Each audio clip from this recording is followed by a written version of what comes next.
कृष्ण भक्त जीवनराम। जीवनराम स्वयं धार्मिक पुरुष एवं अनन्य कृष्ण भक्त थे। उन्होंने भगवान के नाम मदन मोहन से अपने घर में कृष्ण भगवान का मंदिर बना रखा था। वे प्रतिदिन भगवान कृष्ण की पूजा करते और भोग लगाते तथा भगवान को भोग लगाने के बाद ही भोजन ग्रहण करते। यह उनके घर का नित्य का नियम था। इसी प्रकार समय बीतता गया। कर्मा बाई प्रतिदिन अपने पिता को श्री कृष्ण भगवान की पूजा करते देखती, उनको भोग लगाते देखती। यही सब देखते सीखते कर्मा बाई का बचपन बीत रहा था। अतः बचपन से ही उस नन्ही कर्मा में भक्तिभाव के संस्कार थे। इन्हीं संस्कारों के बीच पलते बढ़ते कर्मा 13 वर्ष की हो गई। कर्मा का खिचड़ा। एक बार जीवनराम को कार्तिक पूर्णिमा स्नान के लिए पुष्कर जाना था। उनकी पत्नी भी उनके साथ जा रही थी। वे कर्मा को भी साथ ले जाना चाहते थे, लेकिन एक समस्या आ गई। उनकी अनुपस्थिति में भगवान को भोग कौन लगाता? इसलिए उन्होंने कर्मा को यह जिम्मेदारी सौंपी और बोले, पुत्री, हम दोनों पुष्कर स्नान के लिए जा रहे हैं। तुम सुबह भगवान को भोग लगाना और उसके बाद ही भोजन करना।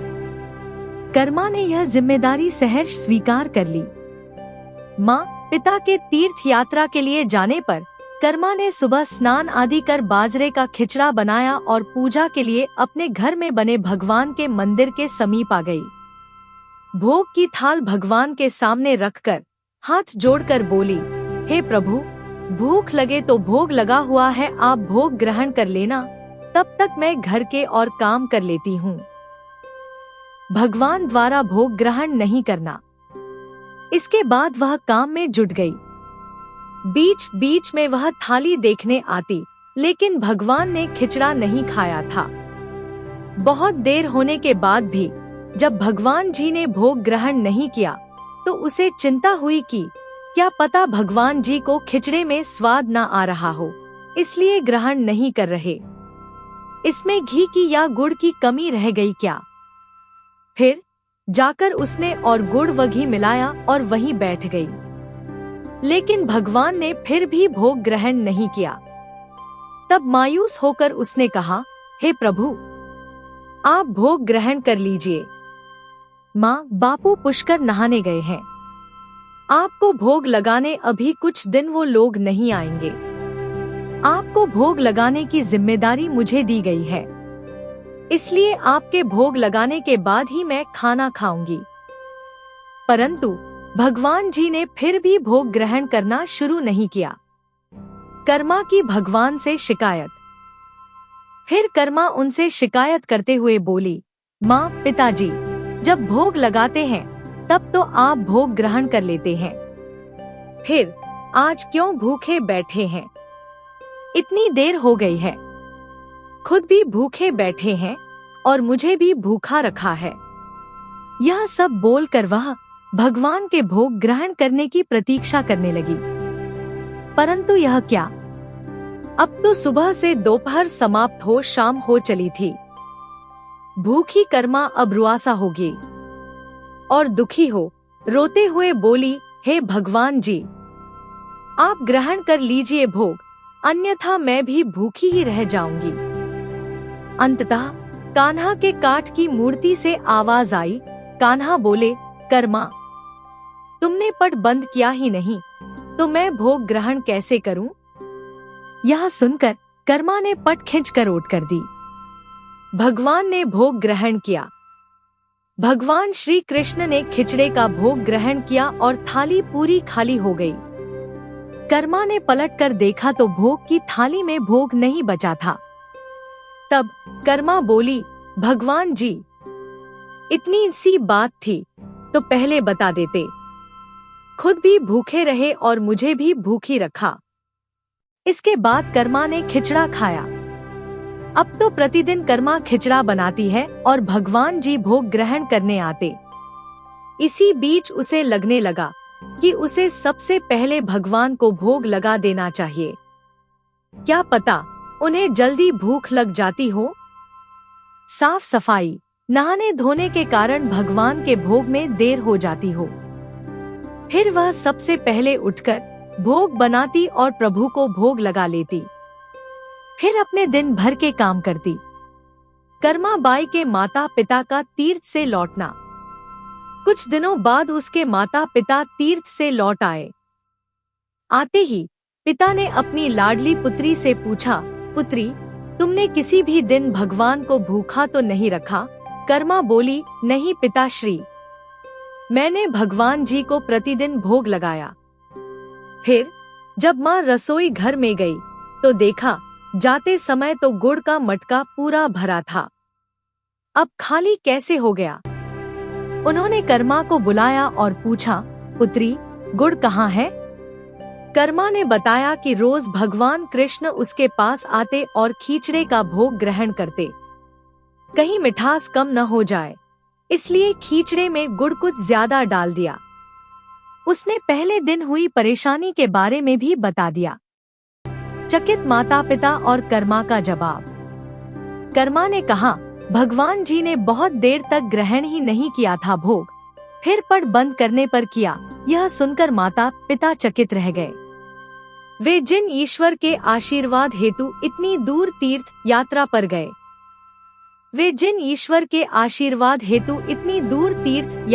गए, थे, जिन्हें पाने के लिए लोग न जाने क्या क्या करते हैं, कहां कहां ढूंढते हैं, वे भगवान उनकी बेटी के हाथ से उनके घर में खीचड़ा खाते हैं। यह कैसे संभव है? उन्हें चिंता भी हुई कि बेटी बावली तो नहीं हो गई है। ये भी सोच लिया कि क्या पता कर्मा ने ही पूरा गुड़ खा लिया हो। इस पर कर्मा ने कहा, अगर आपको यकीन नहीं है तो कल देख लीजिए, मैं खुद भगवान को भोग लगाऊंगी।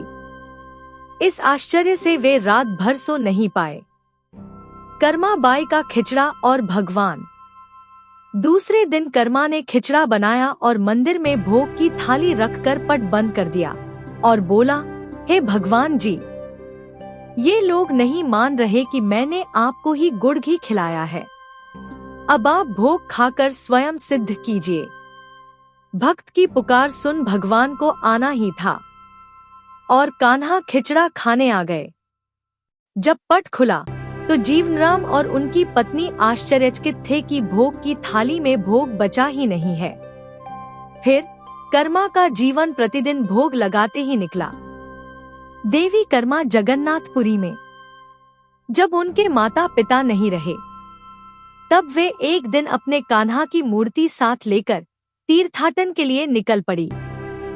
परंतु भगवान की कृपा से उन्हें हर दिन खिचड़ा बनाने के संसाधन मिल ही जाते और वे प्रतिदिन कान्हा को खिचड़ा खिला लेती। तीर्थाटन करती हुई देवी कर्मा भगवान जगन्नाथ की नगरी पहुंच गईं और वहीं रहने का मन बना लिया। वहां भी रोज भगवान को खिचड़े का भोग लगाती और पट बंद कर देती। भगवान भी प्रतिदिन उनके भोग को ग्रहण करते। बालक का खिचड़ा मांगना। जिस दिन उन्होंने पहली बार जगन्नाथपुरी में खिचड़ा बनाया, उसी दिन उनके पास से जा रहे एक बालक ने उनसे कहा, माता, घी की बड़ी अच्छी सुगंध आ रही है, क्या भोजन बचा है? देवी कर्मा ने कहा, हाँ बालक, बचा है, तुम बैठो, मैं तुम्हें देती हूँ। यह कहकर देवी कर्मा ने उस बालक के लिए भी खिचड़ा लगा दिया। बालक पूरे मन से स्वाद लेकर खा रहा था। देवी कर्मा को यह देखकर सुख की अनुभूति हो रही थी।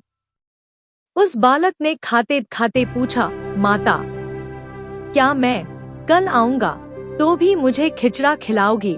यह सुनकर देवी कर्मा मुस्कुराई और बोली, हाँ पुत्र, तुम यदि प्रतिदिन आओगे तो मैं प्रतिदिन तुम्हें खिचड़ा खिलाऊंगी, तुम निःसंकोच आना। यह सुनकर बालक प्रसन्न हुआ और प्रतिदिन देवी कर्मा के पास खिचड़ा खाने आया करता था। साधु द्वारा नियम बताना। एक दिन जब वह बालक खाना खाकर जा ही रहा था, तभी उसने देखा कि एक साधु बाबा वहां आकर देवी कर्मा से कह रहे थे कि हे देवी, आप बहुत धार्मिक महिला हैं, भगवान को प्रतिदिन भोग लगाकर खाती हैं, परंतु इन सब के भी नियम होते हैं। आपको बिना नहाए ऐसा नहीं करना चाहिए। आप तो भगवान की परम भक्त लगती है, सो हे देवी, प्रतिदिन साफ सफाई करने के बाद नहा धोकर ही भगवान का भोग बनाया करें और लगाया करें। यह सुनकर देवी कर्मा ने उनको हाथ जोड़कर प्रणाम किया और कहा, जी साधु बाबा, आप जैसा कह रहे हैं मैं वैसा ही करूंगी। मैं इस बात से अनभिज्ञ थी। फिर साधु बाबा वहां से चले गए। कर्मा की भोग लगाने में देरी। अगले दिन से देवी कर्मा साफ सफाई कर नहा धोकर भोग बनाने लगी।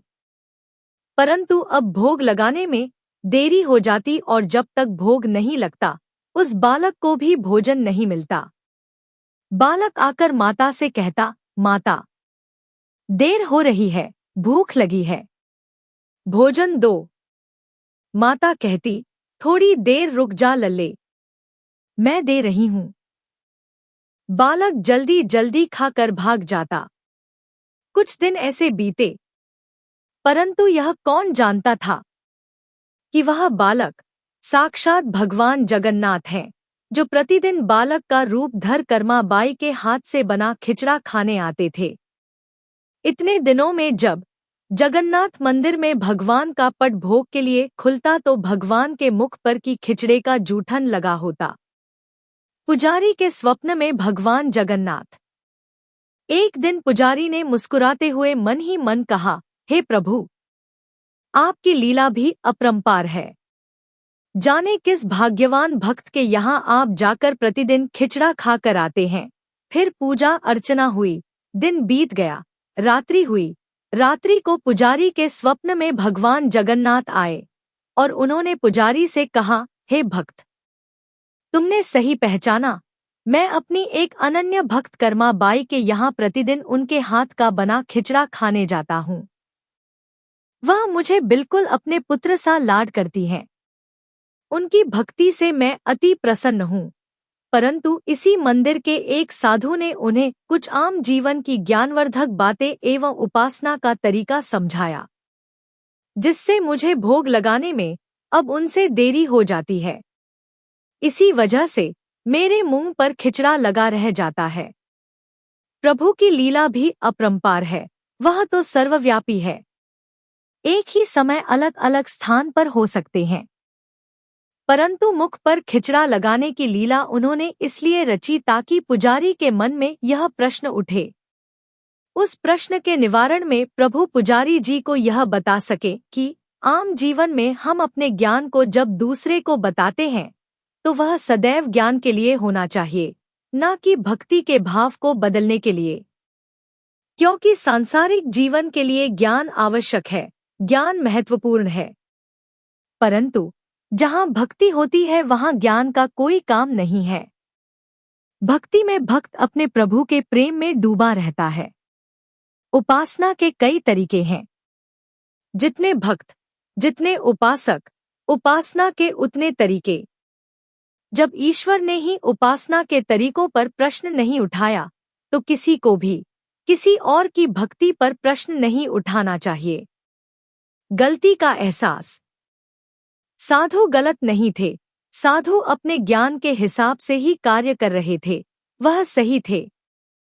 परंतु उन्हें यह नहीं पता था कि जो महिला प्रभु को बिना नहाए खाना देती है, उसका भाव सिर्फ इतना था कि मेरे प्रभु को जल्दी खाना मिल जाए, वह भूखे ना रह जाए, और यह प्रेम भाव प्रभु के लिए हर नियम से ऊपर था। इन बातों को सुनकर पुजारी जी ने साधु बाबा को बुलवाकर यह बात कही। साधु बाबा को भी अपनी गलती का एहसास हुआ कि वह भगवान और भक्त के बीच में आ रहे थे, और उन्होंने बिना समय गवाए माता कर्मा के पास जाकर कहा कि हे देवी, आप जैसे प्रभु को पहले भोग लगाती थी वैसे ही लगाइए। मैं आपकी भक्ति नहीं समझ पाया, इसलिए मुझे क्षमा करें। देवी कर्मा द्वारा पुराने तरीके से भोग लगाना। देवी कर्मा ने कहा, जी ठीक है, मैं कल से फिर से उसी समय पर वैसे ही भोग लगाऊंगी। माता कर्मा ने फिर उसी तरीके से भोग लगाना शुरू कर दिया और भगवान के मुख पर खिचड़े का जूठन अब नहीं लगा होता। ऐसे ही कई वर्ष बीत गए। भगवान की आंखों में आंसू। एक दिन पुजारी जी ने देखा भगवान की आंखों से आंसू बह रहे हैं और वह भोग ग्रहण नहीं कर रहे। तब उन्होंने मन ही मन फिर से पूछा, हे प्रभु, ऐसा कौन सा अपराध हुआ हमसे कि आपने भोग ग्रहण नहीं किया और आपकी आंखों से आंसू भी बह रहे हैं? प्रभु, यदि हमसे कोई अपराध हुआ है तो हमें क्षमा करें और भोग ग्रहण करें। आपके भक्तजन प्रसाद के लिए प्रतीक्षा कर रहे हैं। फिर क्या था, भक्तवत्सल प्रभु ने प्रसाद ग्रहण कर लिया, परंतु प्रभु के भोग देर से ग्रहण करने की बात और उनके आंखों से अश्रु बहने की बात पूरे प्रजा में तेजी से फैल गई। कर्मा बाई का खिचड़ा चढ़ेगा, यह बात महाराज तक जा पहुंची। महाराज अति शीघ्र मंदिर पहुंचे और वे पुजारी जी से विचार विमर्श करने लगे। फिर उन दोनों ने भगवान के पास हाथ जोड़कर विनती की कि प्रभु, कृपया हमें बताएं कि इस बात का क्या संदेश है। रात्रि पहर जब वह सो रहे थे, तब भगवान राजा के सपने में आए और उन्होंने कहा कि मेरी एक अनन्य भक्त थी, कर्मा बाई, जो प्रतिदिन मुझे खिचड़े का भोग लगाती थी और मैं प्रतिदिन उनके यहाँ बालक रूप में जाकर खाया करता था। परंतु आज उन्होंने अपने अंतिम श्वास लिए और मुझ में सदैव के लिए लीन हो गई। अब मुझे बालक की तरह प्रेम कर कौन खिचड़ा खिलाएगा?